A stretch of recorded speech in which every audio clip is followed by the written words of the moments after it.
Let's look at the Spectrochemical Series.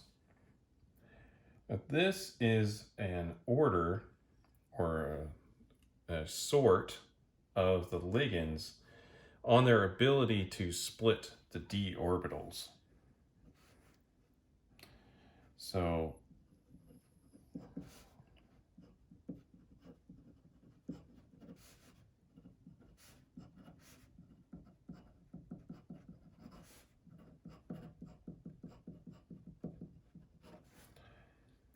if you recall, the d orbitals will split into two different sets.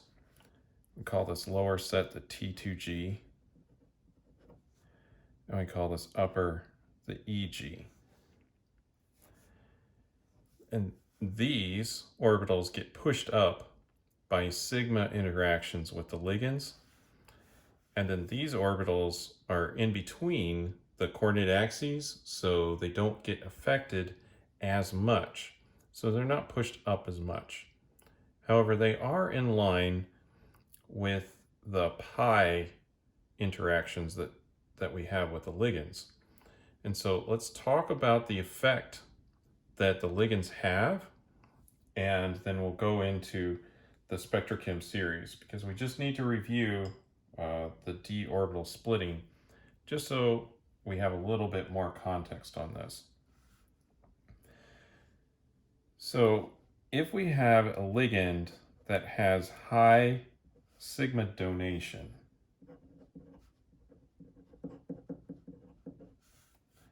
then the Eg orbitals will increase in energy.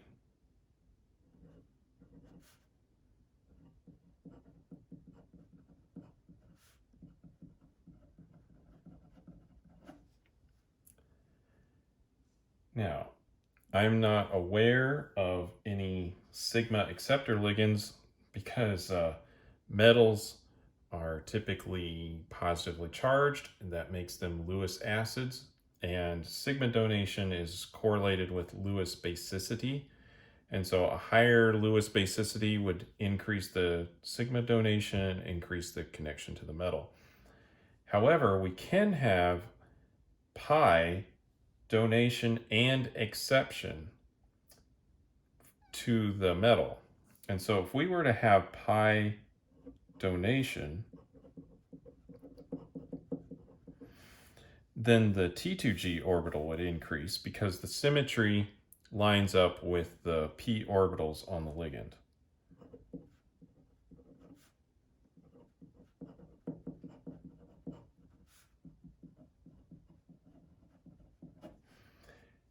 But we could also have pi acceptance.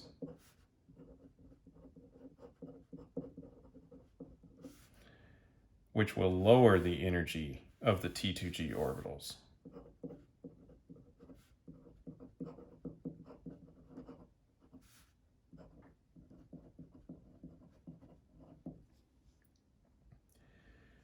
So where are we going with this? Well, the distance between the T2G and EG orbitals has a profound effect on the properties that we observe in an inorganic complex. One of the major ones that you'll notice is the color of the complex. The d orbital splitting is an appropriate energy range that corresponds with the energy of visible light.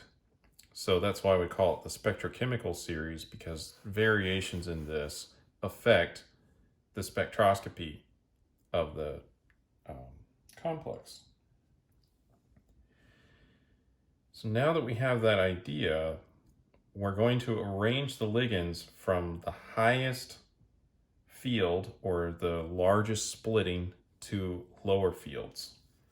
So we'll start off here, and things that are going to make this higher is a very large amount of sigma donation, and then pi acceptance into the T2G orbital. So that will increase the EG orbital as much as possible, and it will lower the T2G orbital, which will give us the biggest delta octahedral.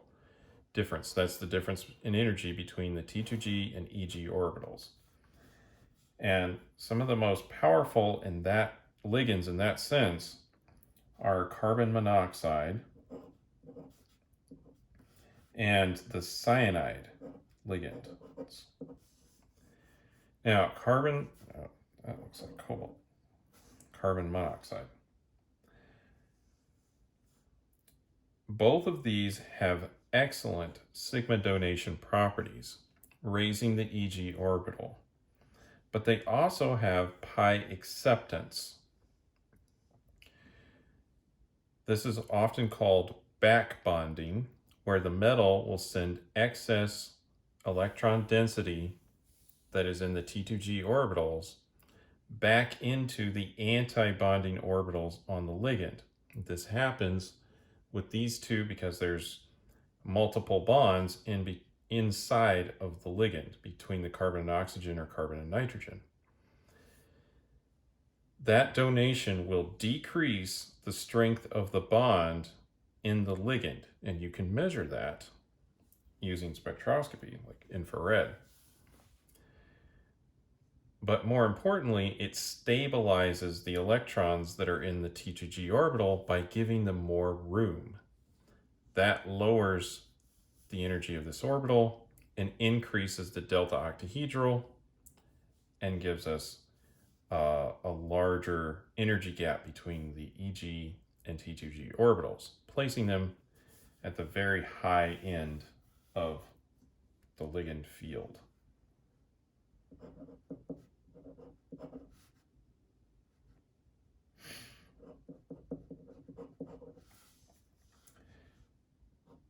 Now, next, we have a triphenylphosphine. And this is a ligand that you'll commonly see in organometallic complexes. And it has excellent sigma donation. Next, we have phenanthraline, which again has good sigma donation. Nitrite.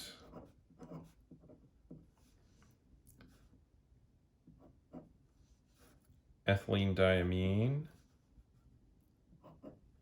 and ammonia, and then thiocyanate. Now, so far, a lot of these ligands in here have very good sigma donation. Some of them also have pi acceptance. The rest of these, a lot of these nitrogen-based effectively bases, don't really do much with the pi orbitals.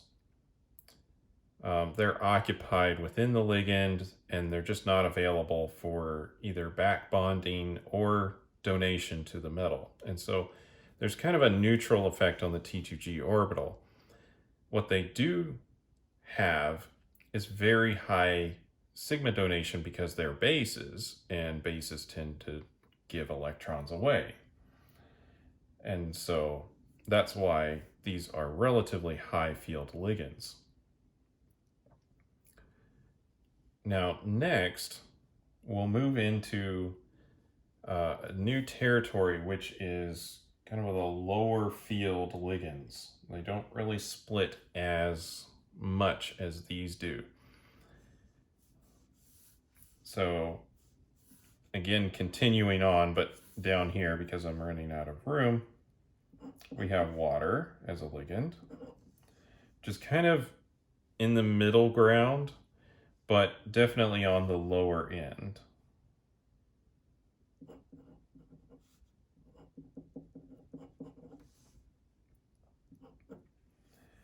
And then fluoride, which has some base characteristics, right? We have, we can form HF from this. It's a weak acid, so therefore this will be a weak base.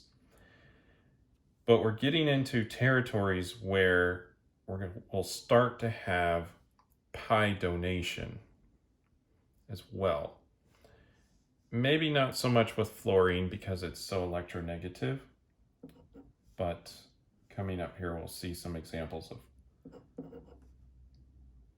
the other halogens that have a better pi donation. Here we have carboxylic acid conjugate. So the deprotonated version of that's a base, but again, not that strong of a base, especially when compared to what we have up top. And then hydroxide, and you might say, well, hydroxide is an excellent base.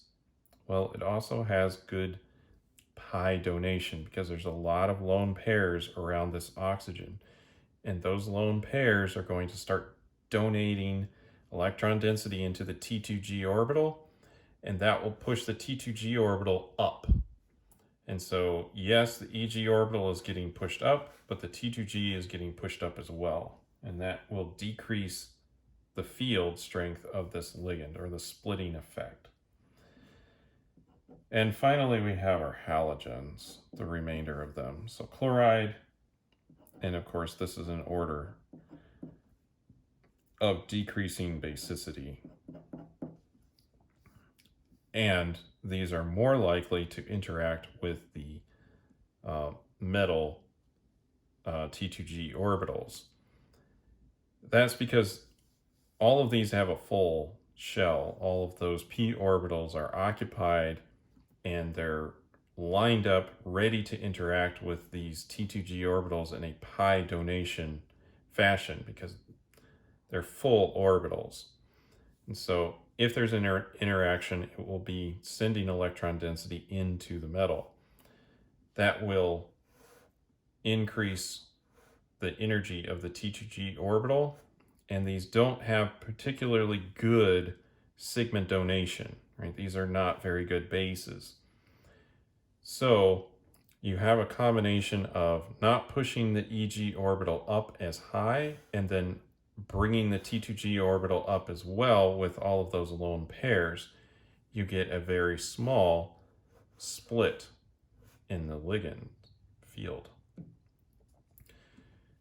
So from this, we can use this to look at the color of the complexes and seek to predict what would happen. And we can look at how many unpaired electrons there will be, because based on the gap here, then we may force some electrons to go up into the EG orbital, or if there's a big enough split, then they'll congregate down in the T2G before going up. There's a lot that can be learned from the Spectrochem series, and it has quite a predictive capability for something that has relatively simple ideas going on. And if you remember what is really happening, then you won't necessarily have to memorize the scale, and you'll have a pretty good understanding of what's going to happen on the metal just based on how basic, or whether there's filled p orbitals or available p orbitals for the metal.